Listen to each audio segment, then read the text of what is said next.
Hello students, myself Pranami. Today we are going to study business studies. Part 1, first chapter, nature and scope of business. In your day-to-day life, you may be engaged in several activities.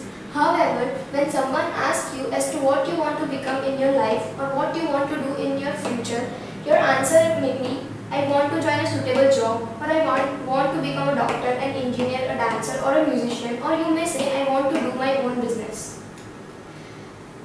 But why do you want to do any of such activities? Obviously, it is mainly to earn your livelihood. हम अपनी day to day life में बहुत सारे activities करते हैं और जब हमें कोई कुछ पूछता है कि आपको फ्यूचर में क्या बनना है, जब हम छोटे होते तब हम जवाब देते हैं कि हमें डॉक्टर बनना है, इंजीनियर बनना है, डांसर बनना है, और कोई बोलते हैं कि मुझे मेरा खुद का बिजनेस शुरू करना है। लेकिन क्यों हम ऐसा क्यों करना चाहते हैं? Obviously it is mainly to earn your livelihood.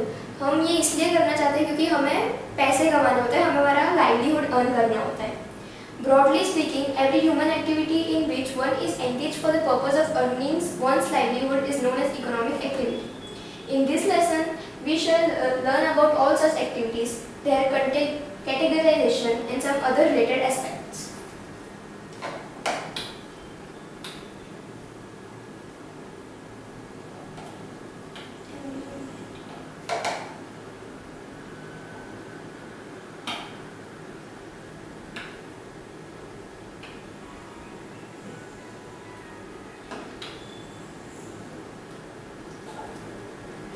Every human activity in which one is engaged for the purpose of earning one's livelihood is known as economic activity. जो human activity जब कोई इंसान एक काम करता है जिससे उसका लाइवलीहुड अर्न होता है, जिससे वो पैसे कमाता है, उसको इकोनॉमिक एक्टिविटी कहते हैं।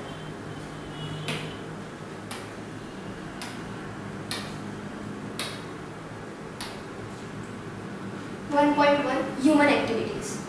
Every human being is engaged in one activity or the other. It may be cultivating land, preparing food, playing football, reading storybooks, studying in a school, teaching in a college, working in an office, jogging in the park, and so on.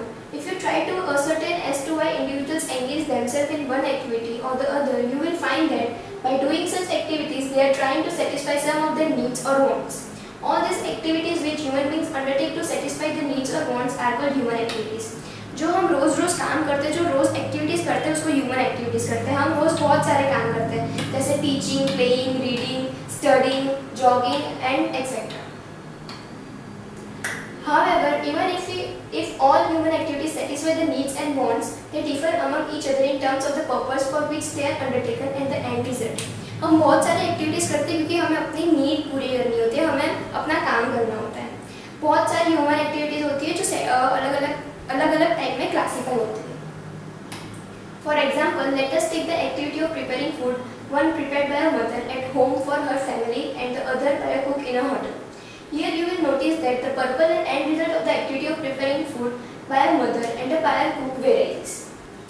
हम एक example लेते हैं जिसमें एक mother खाना बना रही होती है और एक कुक खाना बना रहा होता है होटल में। उन दोनों का नीड, उन दोनों का काम वेरी होता है, उन दोनों का काम डिफरेंट है। In the first case, mother क्यों खाना बनाता है? The purpose is to feed the family members without any expectations of monetary return, while in the second case, जब मदर खाना बनाती है तब उनको कोई एक्सपेक्टेशन नहीं होती कि उनको सामने से मॉनेटरी रिटर्न मिलेगा, मतलब पैसे मिलेंगे।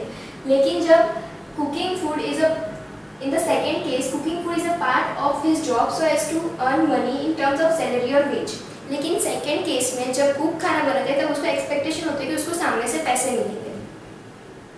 The end result in the first case is self-satisfaction and looking after the family, while in the second case it is earning money for livelihood. First case में जो एंड रिजल्ट है वो self satisfaction है, वो अपनी family के लिए करती है, और जो सेकेंड केस में जो है वो अपना लाइवलीहुड अर्न कर रहा है। The human activities that are undertaken with an objective to earn money or livelihood are called economic activities.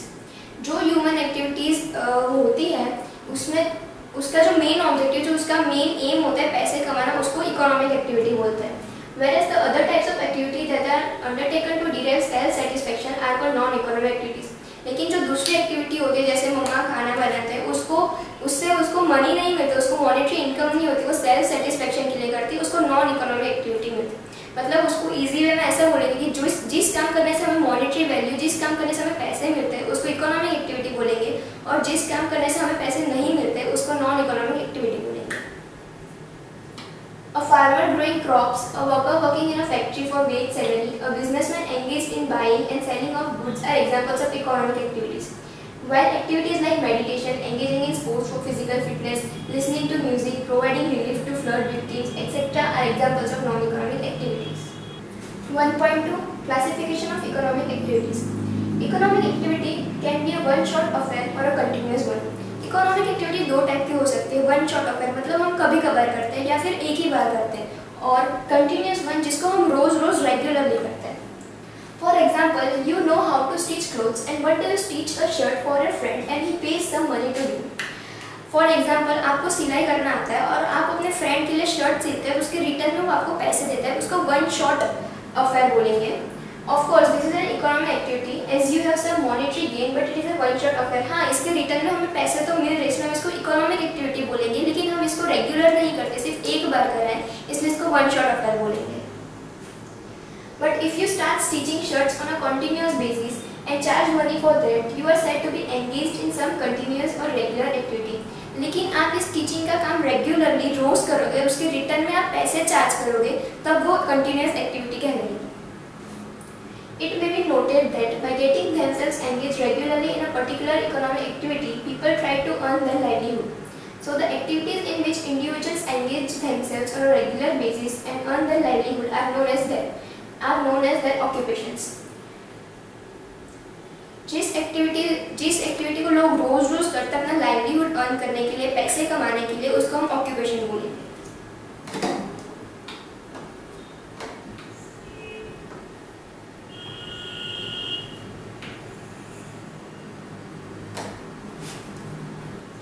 In fact, everyone is engaged in one occupation or the other, and these can be broadly categorized as A. Profession, B. Employment, and C. Business. Occupation तीन type में categorized हुआ है: Profession, Employment, and Business. 1.2.1 Profession. You are aware of doctors. What are they and what do they do? They are basically individuals who have a special knowledge and training to examine the patients, find out the ailment if any, and then treat them to be cured from such ailment. And for doing all these, they charge a fee from patients. हम सबको पता है doctors होते हैं, लेकिन वो क्या करते हैं, कैसे करते हैं, क्यों करते हैं? उन्होंने एक special knowledge, special training gain कर ली थी, जिससे वो अपने पेशेंट्स को एग्जामाइन करते हैं, पता लगाते हैं कि उनको क्या बीमारी है और वो बीमारी से उनको कैसे बचाया जाए। इसके लिए उन्होंने special knowledge and special skills gain करी होती है, इसलिए वो लोग प्रोफेशनल्स कहलाते हैं। वैसे ही we have chartered accountants and who specialize in matters related to accounts, taxes etcetera and help people and organization for such jobs for a fee. वैसे ही सीएस होते हैं जिन्होंने स्पेशल स्किल्स गेन करी होती है टैक्सेस में, अकाउंट्स में, और लोगों को अकाउंट्स और टैक्सेस में वो हेल्प करते हैं और उसके लिए वो फीस चार्ज करते हैं। If we look further, we find engineers, architects, film stars, dancers, artists, and many others engaged in their own field having specialized knowledge and training. They are all known as professionals, and the activities they are engaged in are called profession. ये engineers, architects, film stars, dancers, singers वो सारे professional हैं और वो जिस activity में engaged है उसको बोलते हैं profession.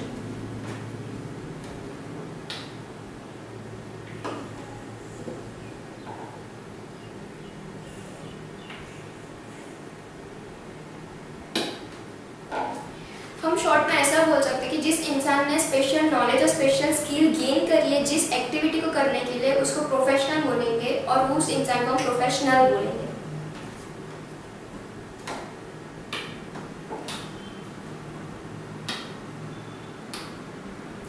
In order to gain clarity on the concept of a profession, let us look at its basic features which can be summarized as follows.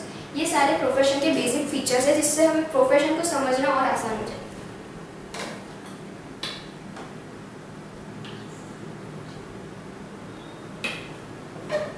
Profession is an occupation for which the individual has to acquire a special knowledge and skill. Profession और professional करने के लिए एक इंसान को specialise skill और specialise knowledge gain करनी पड़ती है। The money they get for providing such a service is usually known as fee. जो उनको पैसे मिलते हैं वो काम करने के लिए उसको यूजुअली बोलते हैं fees. Most of the professionals are regulated by a professional body which frames the code of conduct to be followed by the member professionals. जो प्रोफेशनल्स होते हैं उनका कोड ऑफ कंडक्ट होता है और उनकी एक सोसाइटी होती है और उनको उस कोड ऑफ कंडक्ट के हिसाब से ही चलना पड़ता है, उनके रूल्स एंड रेगुलेशंस होते हैं, वो रूल्स एंड रेगुलेशंस को नहीं तोड़ सकते। For example, chartered accountants in India are regulated by professional body known as Institute of Chartered Accountants of India. Chartered accountant का एक बॉडी है, एक इंस्टीट्यूट है जिसको कहते हैं institute of chartered accountant of India. Cricketers bye international cricket council ICC and so on.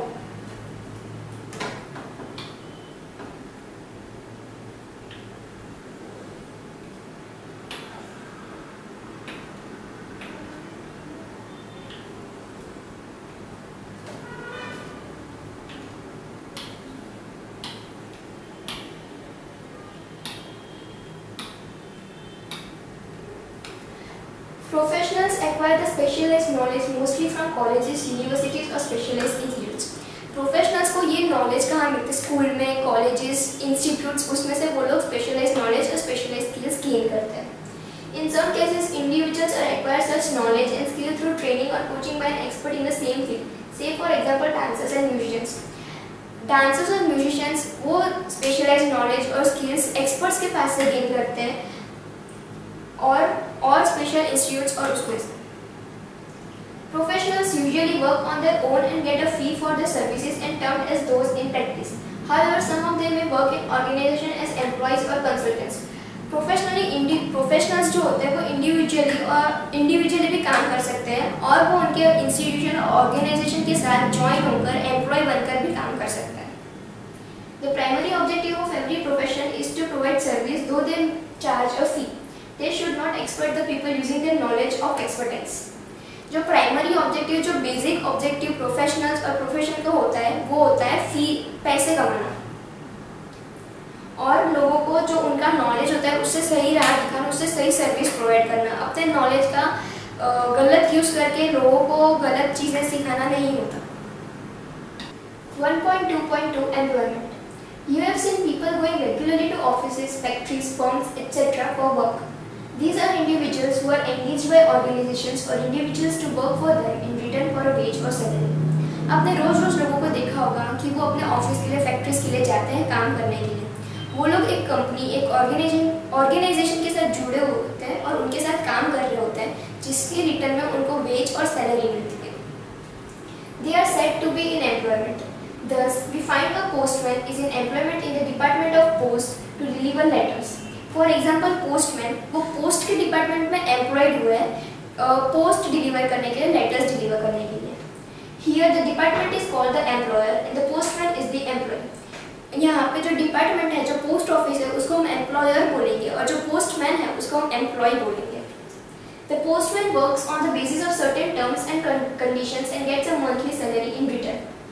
जो postman है उनको एक सर्टेन टर्म्स और कंडीशन के अंदर काम करना होता है और उसके रिटर्न में उनको सैलरी मिलती है मंथ एंड को.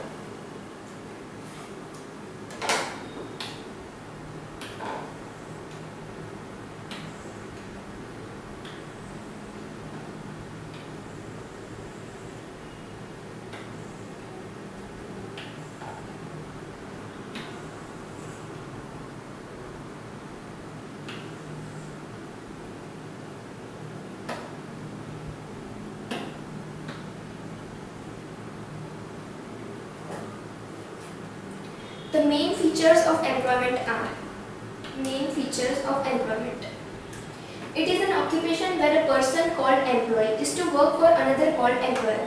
वो एक ऐसा occupation है जिसमें इंसान को employee बन के किसी दूसरे के लिए काम करना है और वो दूसरे को हम बोलेंगे employer.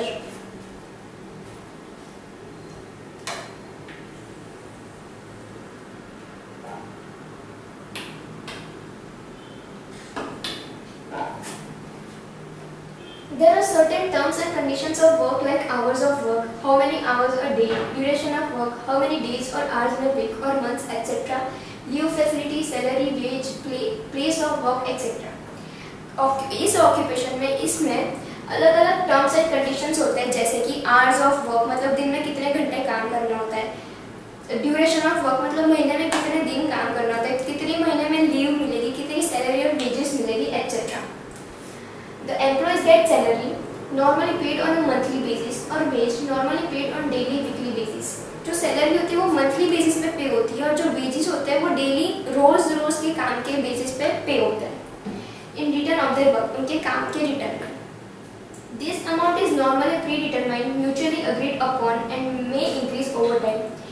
ये जो अमाउंट होती है, ये जो सैलरी देनी होती है और वेज देने होते हैं, वो पहले से डिसाइडेड होते हैं म्यूचुअली, एम्प्लॉयर और एम्प्लॉय दोनों म्यूचुअली डिसाइड करते हैं। और ये जैसे टाइम बीतता है वैसे सैलरी बढ़ भी सकती है। Legally, the employer and employee relationship is based on a contract, and any deviation from any side permits the other party to take legal recourse. जो रिलेशनशिप होता है एम्प्लॉयर एम्प्लॉय की, वो लीगल बेस पे होता है, उन्होंने कॉन्ट्रैक्ट साइन किया होता है और दोनों में से कोई भी वो कॉन्ट्रैक्ट के बाहर काम करता है या वो टर्म्स एंड कंडीशन के बाहर काम करता है तो उसके सामने वाला लीगल एक्शंस ले सकता है। There are jobs for which no technical education There are jobs for which no technical education or specialized skill is required for employment. ऐसी भी बहुत सारी जॉब्स होती है जिसमें special knowledge, special skills require नहीं होती। But for skill jobs, specialised jobs and technical jobs a certain level of basic technical education is required. लेकिन जो स्किल जॉब्स होती है, मतलब स्पेशलाइज्ड जॉब्स होती है, टेक्निकल जॉब्स होती है, उसके लिए स्पेशलाइज्ड नॉलेज और स्किल होना बहुत ज़रूरी है। बेसिक एजुकेशन होना तो बहुत ही ज़रूरी है। The main purpose behind employment is to secure assured income through wages and salaries. Employment का मेन पर्पस होता है कि वो बेसिक अमाउंट, मिनिमम अमाउंट जो उनका लाइवलीहुड अर्न कर सकता है, उनका लाइवलीहुड चला सकता है, उतने वेज और सैलरी अर्न करना। 1.2.3 Business. You must have heard about Tata companies. They manufacture so many things from salt to trucks and buses and sell this to individuals like you and me. In the process, they earn a profit. हमने Tata companies के बारे में तो सुना ही होगा, वो बहुत सारी चीज़ें मैन्युफैक्चर करते हैं जैसे नमक, ट्रक, बसेस, और वो बेचते हैं हम और आप जैसे लोगों को। इस प्रोसेस में वो प्रॉफिट अर्न करते हैं। Look at a shopkeeper nearby, what does he do? He buys a products in bulk and sells us in small quantities. He also earns some profit in this process. जो हमारे आजू बाजू shopkeeper होते हैं, छोटी मोटी दुकानें, तो वो लोग क्या करते हैं, बल्क में चीज़ें खरीदते हैं और छोटी छोटी क्वांटिटी में हमें बेचते हैं। इस प्रोसेस में वो लोग भी प्रॉफिट कमाते हैं। Similarly, the cable TV operators provide us a connection at a price so that we watch various channels on our television set. Same TV operator, जो हमें केबल टीवी ऑपरेटर होता है, वो अलग अलग रेट पे अलग अलग चैनल बेचता है, जिसकी वजह से हम अलग अलग चैनल्स देख पाते हैं और उससे वो प्रॉफिट कमाता है। In this process, the cable TV operator earns a profit. All of them are said to be engaged in business and are called businessmen. Tata companies, shopkeepers, cable TV operators, ये सब बिजनेस करते हैं और उन सबको हम बिजनेसमैन कहेंगे। They all perform their activities regularly to earn profit. ये सब जो अपना काम है वो रेगुलर बेसिस पे रोज रोज करते हैं प्रॉफिट कमाने के लिए। Thus the term business refers to human activities which involve production or exchange of goods and services regularly with the object of earning profit. जो टर्म बिजनेस है, जो बिजनेस वर्ड है, वो ये रिफर करता है कि वो एक ह्यूमन एक्टिविटी है जो रोज रोज होती है, जिसमें परचेजिंग, जिसमें गुड्स और सर्विसेज का एक्सचेंज होता है प्रॉफिट कमाने के लिए।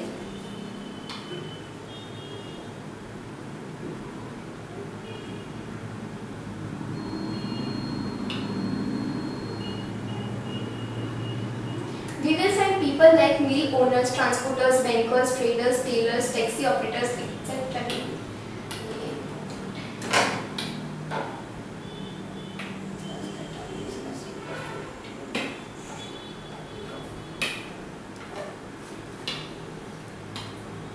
We find people like mill owners, transporters, bankers, traders, tailors, taxi operators, etc. doing business. All of them are engaged in an activity of manufacturing or trading, buying and selling or providing some services. जो मिल owners हैं, जो transporters हैं, जो bankers हैं, traders हैं, tailors हैं, taxi operators हैं, वो सब बिजनेस करते हैं, रोज बाइंग एंड सेलिंग करते हैं प्रॉफिट कमाने के लिए। They have invested their money, bear the risk involved and work for earning some profit. सारे बिजनेस, ये सब बिजनेस करने में रिस्क इन्वॉल्व होता है। उन्होंने बहुत बड़ा इन्वेस्टमेंट करा होता है, उन्होंने अपने पैसे डाले होते हैं ये बिजनेस शुरू करने में। Thus the main characteristics of businesses are, business का मेन कैरेक्टरिस्टिक है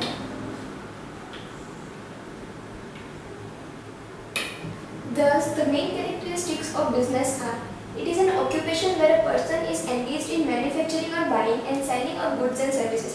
वो एक ऐसा ऑक्यूपेशन है जिसमें बिजनेसमैन जो पर्सन है वो मैन्युफैक्चरिंग और बाइंग या तो खरीदने में या तो बल्क में खरीदने में या फिर मैन्युफैक्चर करने में, खुद बनाने में और selling of goods and services में एंगेज होता है। वो या तो खुद बनाता है या बल्क में खरीदता है और उसको बेचता है। जो बिजनेस होता है उसमें दो टाइप्स का होता है, गुड्स और सर्विसेज होते हैं। जो गुड्स जो होते हैं वो जो हमें दिखते हैं, वो सारी चीज़ें होती है जो हमें दिखती है, और जो सर्विसेज होती है वो हमें नहीं दिखती, जैसे कि entertainment, communication, transportation etcetera. The goods में भी कंज्यूमर गुड्स और कैपिटल गुड्स। जो गुड्स होते हैं वो कंज्यूमर गुड्स भी हो सकते हैं और कैपिटल गुड्स भी हो सकते हैं। सिमिलरली द सर्विसेज में भी in the form of transportation, banking, insurance. जो सर्विसेज होती है वो ट्रांसपोर्टेशन, बैंकिंग, इंश्योरेंस एक्सेट्रा कुछ भी हो सकती है। The activities must be carried on regularly. A single transaction is usually not treated as a business. ये जो बिजनेस की एक्टिविटीज़ होती है वो रेगुलरली होनी चाहिए और उसका एक सिंगल ट्रांजैक्शन होता है, हम उसको एज अ बिजनेस नहीं ट्रीट करते, हम उसको एज अ बिजनेस नहीं लेते। For example, if a person sells his old car at a profit, it is not treated as a business activity.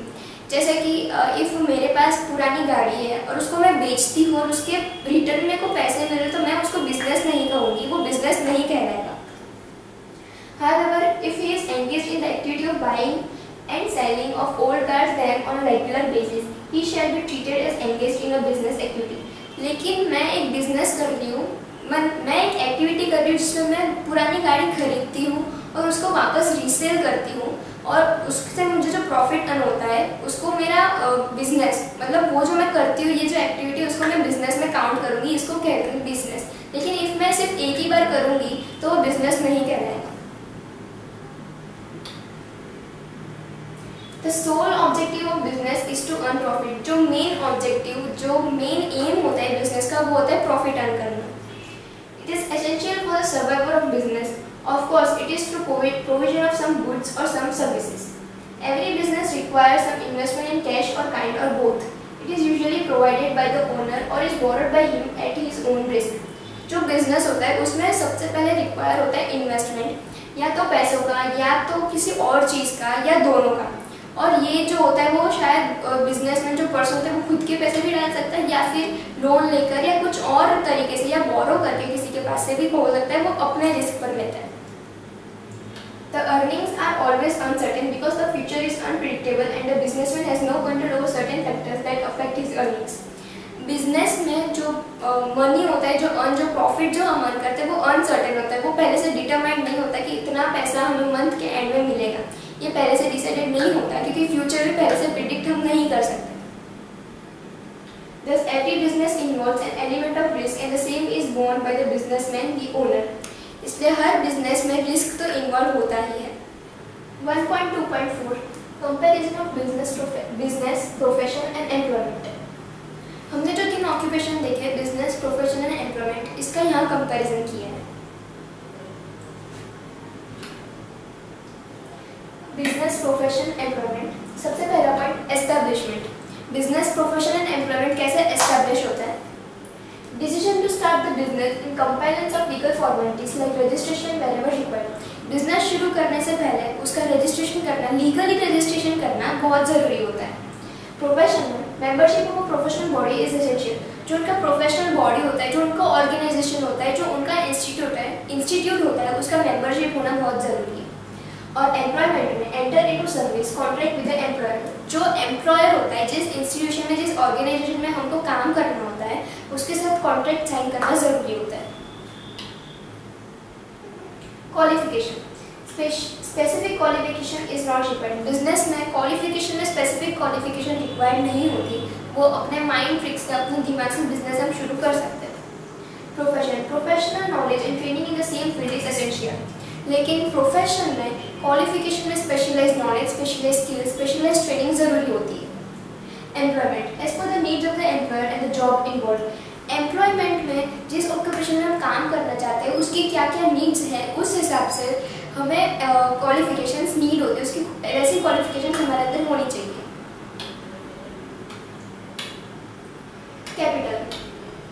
Capital investment is a must. It's amount depends on the nature and scale of business operation. Business में capital investment बहुत ही ज़्यादा ज़रूरी होता है। वो capital investment depend है depend करता है बिजनेस के नेचर पे और बिजनेस के स्केल पे। Some amount of capital investment is required for establishment. Profession में एस्टेब्लिशमेंट करने के लिए कुछ अमाउंट का इन्वेस्टमेंट जरूरी होता है। No capital investment is required और एम्प्लॉयमेंट में कोई भी कैपिटल इन्वेस्टमेंट रिक्वायर नहीं होता। Nature of work. बिजनेस का नेचर ऑफ वर्क है प्रोडक्शन और purchase, sales of goods and services. या तो आप मैन्युफैक्चर करो, या तो बनाओ या खरीदो और उसको बेचो, गुड्स और सर्विसेज को। प्रोफेशन का नेचर ऑफ वर्क है एक्सपर्ट सर्विस और एम्प्लॉयमेंट का है परफॉर्मेंस ऑफ जॉब। रिटर्न और रिवॉर्ड। बिजनेस में हमें रिटर्न में या रिवॉर्ड में क्या मिलता है? प्रॉफिट। प्रोफेशन में मिलता है प्रोफेशनल फी और एम्प्लॉयमेंट में मिलता है वेज और सैलरी। रिस्क किसमें कितना होता है? बिजनेस में there is a risk of loss. Business में लॉस का रिस्क होता है। प्रोफेशन में risk of not getting sufficient fee. Profession में रिस्क वो होता है कि हमें सफिशिएंट फीस नहीं मिलेगी। और एम्प्लॉयमेंट में होता है no risk so long as business office continues its operations. Employment में ज़्यादा रिस्क नहीं होता जब तक अपना जो ऑर्गेनाइजेशन है जिसमें हम काम करते हैं वो सीधे अपने ऑपरेशंस, अपनी एक्टिविटीज़ करता रहे। मोटिव। बिजनेस का मोटिव होता है प्रॉफिट मोटिव। प्रोफेशन का मोटिव होता है सर्विस मोटिव, दो फी इज चार्ज। प्रोफेशन का मोटिव होता है सर्विस देना, फिर भी फी चार्ज होती है। और एम्प्लॉयमेंट का मोटिव होता है motive is to earn a livelihood. उसका मोटिव होता है कि हम लाइवलीहुड अर्न करें, हमारा रोज का जो हमें ज़रूरियत नीड्स जो होती है उसका हम पूरा करें।